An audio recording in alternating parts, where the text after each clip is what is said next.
एक छोटे से गांव में दो पक्के दोस्त रहते थे, रवि और अमन। दोनों बचपन से साथ थे और उनकी दोस्ती बहुत गहरी थी। सुबह उठना हो या शाम को खेलना, रवि और अमन हमेशा एक साथ ही होते थे।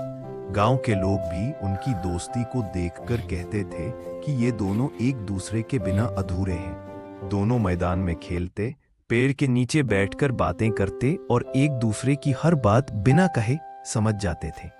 रवि थोड़ा सीधा और भोला था, जबकि अमन समझदार और शांत स्वभाव का था, लेकिन दोनों का दिल साफ था। एक दिन दोनों रोज की तरह गांव के मैदान में खेल रहे थे। मौसम अच्छा था, धूप हल्की थी और हवा ठंडी चल रही थी।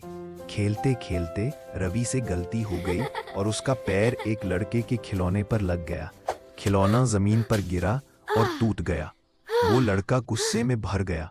उसने रवि को डांटना शुरू कर दिया और बोला कि तुमने मेरा खिलौना जानबूझकर तोड़ा है। रवि घबरा गया और बार बार कहने लगा कि उसे गलती हो गई है, लेकिन वो लड़का उसकी बात सुनने को तैयार नहीं था। गुस्से में वो लड़का गांव वालों के पास शिकायत करने चला गया। थोड़ी ही देर में कुछ गांव वाले मैदान में आ गए। उन्होंने रवि को घेर लिया और उससे डांटने लगे। रवि ने फिर से समझाने की कोशिश की, लेकिन कोई भी उसकी बात ध्यान से नहीं सुन रहा था। रवि का दिल बहुत दुखी हो गया। उसे लगा जैसे सब लोग उसे गलत समझ रहे हैं। वो चुपचाप मैदान के एक कोने में पेड़ के नीचे जाकर बैठ गया। उसकी आंखों में आंसू थे और मन में डर था। उस वक्त रवि को बहुत अकेला महसूस हो रहा था। तभी वहां अमन आया। उसने रवि को उदास देखा तो तुरंत समझ गया कि कुछ गलत हुआ है।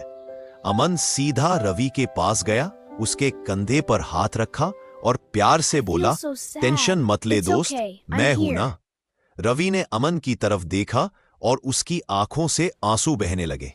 अमन ने रवि को तसल्ली दी और कहा कि गलती जानबूझकर नहीं होती और सच हमेशा सामने आता है। अमन का साथ पाकर रवि का दिल थोड़ा हल्का हो। अमन फिर गांव वालों के पास गया और शांति से सबको समझाया कि रवि ने खिलौना जानबूझकर नहीं तोड़ा था।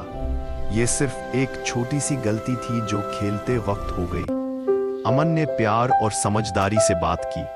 धीरे धीरे गांव वालों को भी समझ आने लगा कि बिना पूरी बात जाने किसी को गलत कहना ठीक नहीं होता।